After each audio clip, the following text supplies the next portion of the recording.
নমস্কার বন্ধুরা, আশা করি আপনারা সবাই খুব ভালো আছেন। আর আপনাদের ভালোবাসায় আমাদের দিনগুলো বেশ ভালোই কাটছে। এই দেখুন না, বর্ধমানে এসেছি গতকাল, কিন্তু এখানে এসেও আমার যা কাজ তাই। প্রতিদিন বাড়িতে স্নান করে জামা কাপড় মেলতে মেলতে আপনাদের সাথে গল্প শুরু করি।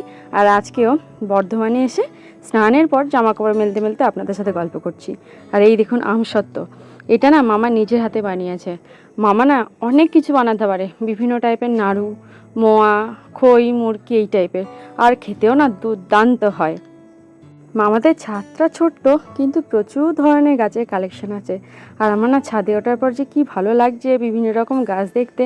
আর মামাও গাছগুলোকে ভীষণ আদর যত্ন করে বড় করছে। মামা গাছ ভীষণ ভালোবাসে।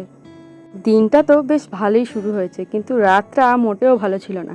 প্রথম কথা, পাকুমের এখানে প্রথম রাত ও না খুব অস্বস্তি করছিল। এই দেখুন না, এই ভিডিওটা যেমন কাল রাত 2:30টার।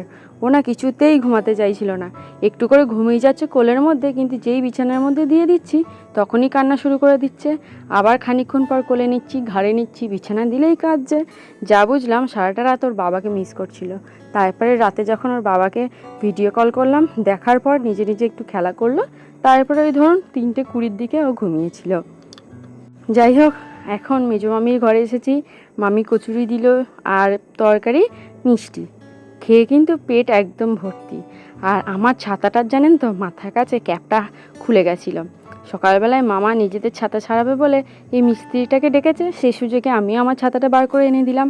একদম মানে ঘরের দুয়ারে ছাতার যে সারাই সে এসেছে দেখলাম তাহলে এখান থেকেই সারিয়ে নিই, না হলে আবার বাড়ি গিয়ে ওর বাবাকে পাঠাতে হবে, নয় নিজে যেতে হবে।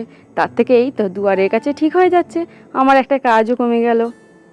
কাল তো পাকুম একটু অস্বস্তি করছিল, কিন্তু কি জানি আজকে রাতে আবার কি করবে। এই দেখুন, কালকে মামনি যে মিষ্টিগুলো এনেছিল আর দেওয়া হয়নি রাতের বেলায়, এখন সেগুলোই ভাগ করছে মামির জন্য, মানে মেজো মামির জন্য, বড় মামির জন্য আর দিদানের জন্য। দিদান তো এমনি মিষ্টি খায় না, তাই দিদানের জন্য চিত্তরঞ্জন এনেছে। মামাদের কলপাড়ায় না খুব ভালো পুঁই শাক হয়েছে।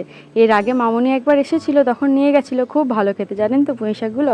তাই আজকে আবার মামনি ওই পুঁই শাকগুলো নিয়ে এসেছে, মামিকে বললো একটু রান্না করতে। আর আমরা আসবো বলে মামিও আগে থেকে ইলিশ মাছ কিনে এনে রেখেছিল, সেটা একটু ভেজে নিচ্ছে, ইলিশের ঝাল রান্না করবে। আর মামনিও সেই সুযোগে, সরি মামনি না, এটা মামি ছিল, মামিও ওই যে পুঁই শাকের চচ্চড়িটা বসিয়ে দিয়েছে, একটু একটু চিংড়ি মাছ দিয়ে করবে। আর এই দেখুন না, ইলিশের ঝালটাও হয়ে গেছে, আর অল্প একটু মাটন এনেছে, মাটনটা মামনি করবে। আর এই দেখুন সেই আমসত্ত্ব খেয়ে দেখলাম এত ভালো হয়েছে, যদি আপনাদেরকে খাওয়াতে পারতাম তাহলে আপনারাও বলতেন হ্যাঁ সত্যি খুব ভালো হয়েছে। এই দেখুন মামনিও রান্না শুরু করে দিয়েছে। আসলে মামনি রান্না করতে ভীষণ পছন্দ করে, তাই যেখানেই যায় নিজে থেকেই রান্নাটা করতে চায়।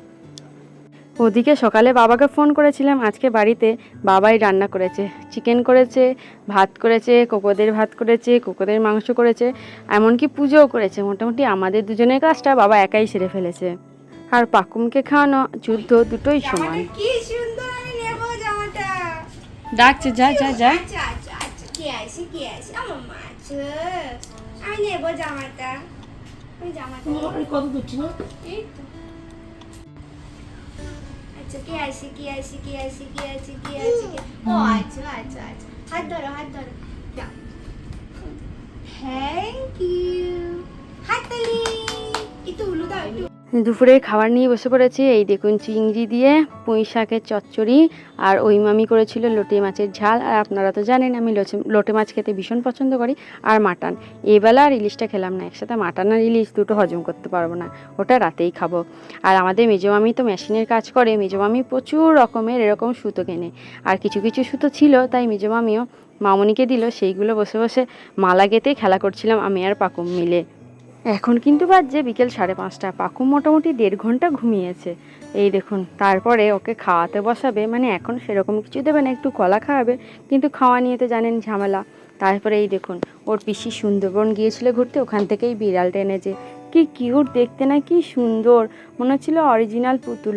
এমনকি ওর একটা সুইচ আছে যেটা টিপলেই একদম পুতুলের মতো আওয়াজ করছে, মানে সরি বিড়ালের মতো আওয়াজ করছে। আমার না কি পছন্দ হয়েছে কি বলবো। অ্যামাজন, মিশো ওতে সার্চ করলাম, কত বেশি দাম দেখাচ্ছে, কিন্তু ওরা না ওইখানে 120 টাকায় এই পুতুলটা নিয়েছে। প্রথম যখন পুতুলটা পাকুমের সামনে নামানো হলো, ও না কি সুন্দর হাত বুলিয়ে মাথা নিচু করে ওকে হাম্পু দিচ্ছিল, কিন্তু সেই সময় তো আর ক্যামেরাটা অন ছিল না, তাই আপনাদেরকে আমি আর দেখাতে পারলাম না। পাকুম হওয়ার পর থেকে তো আমাদের ক্যানিংয়ে তো যাওয়া হয়নি। অ্যাকচুয়ালি পাকুম হওয়ারও 1 বছর আগে আমি লাস্ট গিয়েছিলাম, তারপরে তো আর যাইনি।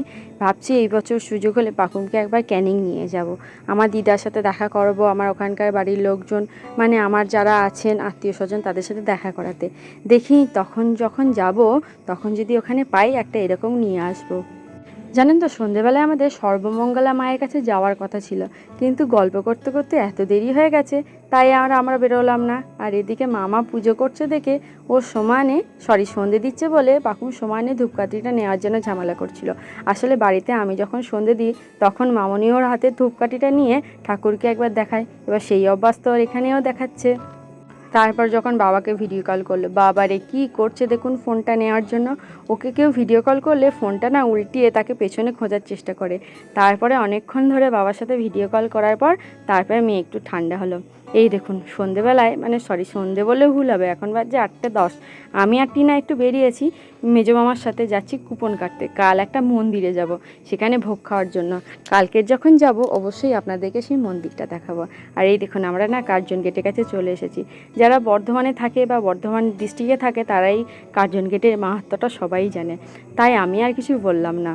তবে হ্যাঁ, কাল যদি দিনের বেলায় আসি অবশ্যই এই গেটটা ভালো করে আপনাদেরকে দেখাবো।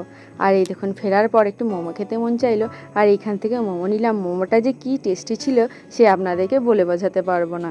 পরে তো এসেছিলাম একটা সাদা জামা, কিন্তু এখানকার স্যুপটা খেতে গিয়ে পুরো আমার জামায় পড়ে গিয়ে জামাটা দাগ ধরে গেছে। ব্যাস বাড়িতে এসেই আগে জামাটা কেচে মেলে দিলাম, জানি না কাল পর্যন্ত শোকাবে কিনা।